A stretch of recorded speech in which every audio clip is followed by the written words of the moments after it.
Sup, fish peeps? Biggs is back. Now, Biggs isn't back necessarily full-time, but I'm back from the ACA. I'm back from the Triple Crown in Louisville, Kentucky. Finally home in my house, in my basement. Haven't been able to go much in my basement. We'll talk more about that in a bit. But we made the trek. It was almost 2,000 kilometers. That's about 1,200 miles from my place all the way down to Louisville, Kentucky. We drove, me and 5 other buddies. We had an absolute blast. Now, you're probably wondering why this video took so long to come out. We're going to get to that in a little bit more detail, because not only has the ACA finished, but I believe Aquascello was the following week. Biggs lost almost an entire week, but we'll get into it.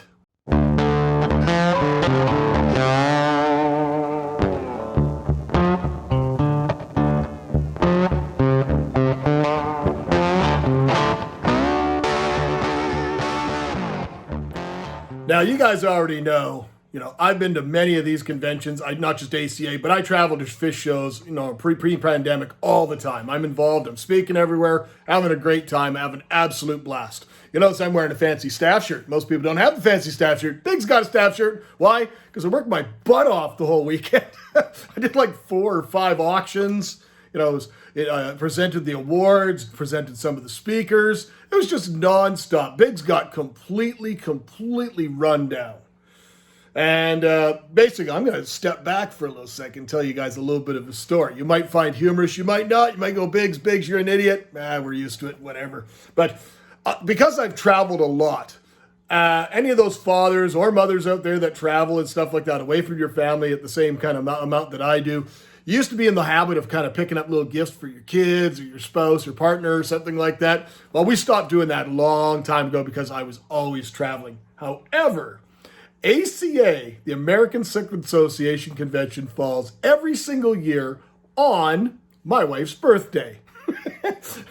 And this one was no exception whatsoever. It fell on the exact same weekend. Every time I've gone, I always ensure that I come back with some sort of random gift for my wife. We don't want to spend money on stuff like that. Both of us, we don't generally exchange Christmas. We generally don't exchange birthday. When we want something as a couple, we generally go and do those things together anyway. So we have it all sorted out. But just because her birthday always falls on that particular weekend, I always feel kind of compelled I should bring her back something near and dear to the heart, something really, truly special that really showcases the love I have for her. So this year was no exception. But before I tell you what I brought her back this year, the last time I went to an ACA in Louisville that I remember, I'm just going to only give you 2 particular stories. Our vehicle broke down somewhere in Madison about 5 in the morning, and we had to wait till 9 until the place opened up. We can get our tire fixed. So we thought this is a good time to take a break. Of course, while we have a long break, I wandered over to a Walgreens, and I found her, without question, one of the best possible gifts that a husband could ever bring back for his wife. What was it? It was a dill pickle in a bag. Cost me $1. It said something like hot, spicy mom or something like that. Here's a picture of it. It's just super funny. And I cherish that. I brought it all the way down to the convention. I had the whole week down there, brought it all the way back. And she absolutely loved that gift.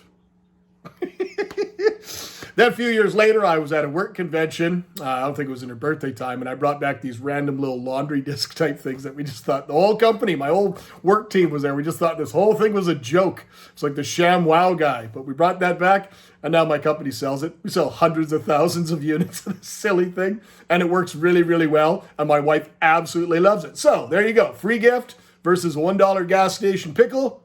They're all good. This year, though, I was gone for a little bit longer than expected, so I had to bring her back something special. So I brought her back not 1, but 2 refrigerator magnets. They were free at the convention. One's for the babes. One wasn't for the babes. One was for conservation, was the CARES program, prominently displayed on my fridge. And the other one was the logo for the Triple Crown, which is this convention. Wow, was she excited. But that's not it. That's not where it ends.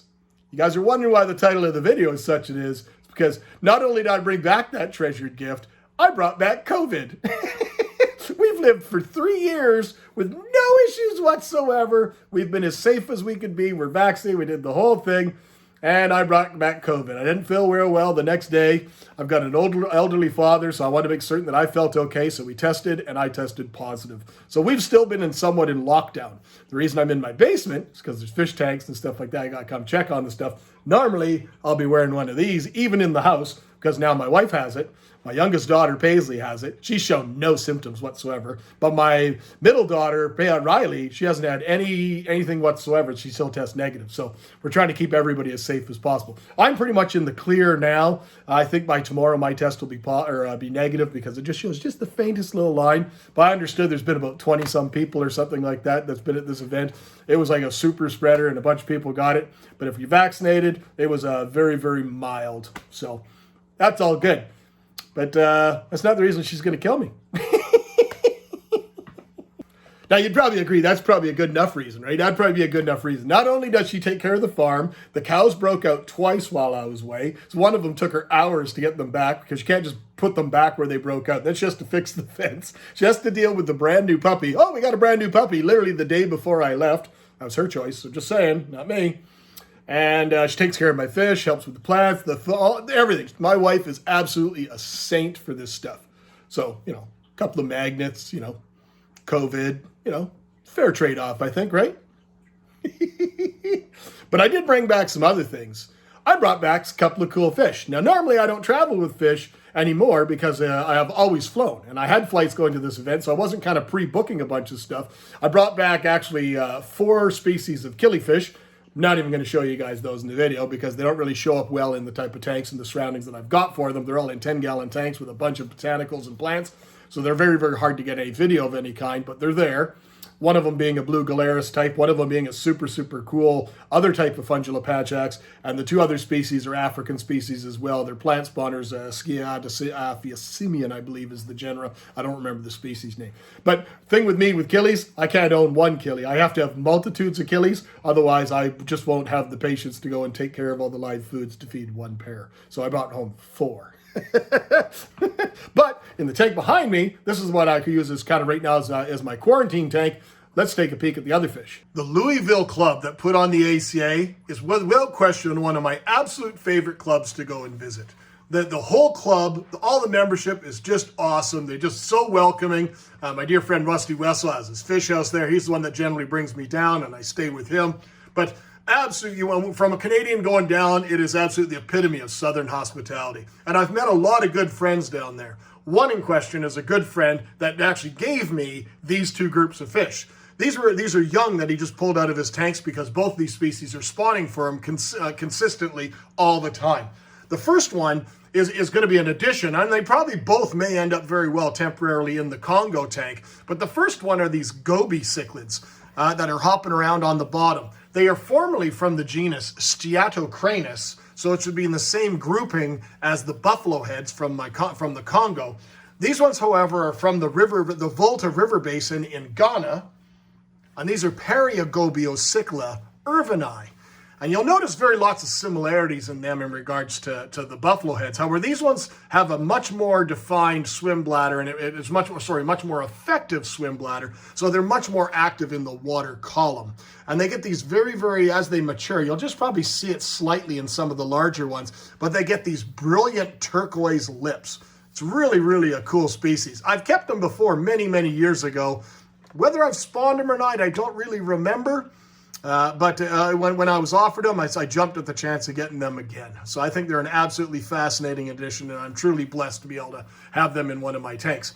Now, the other fish in question is a really, really unique fish. Now, this fish I had actually been offered and given before. If you guys, and I'll put the link up here in the corner, of canfish fly.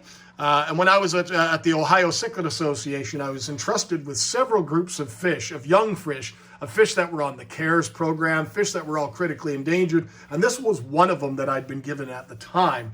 And I've been wanting since then to get it back, because that's going back about 5 years now. So I've been desperately wanting to get that back. And this fish is Danakilia sucerae, or species sucerae.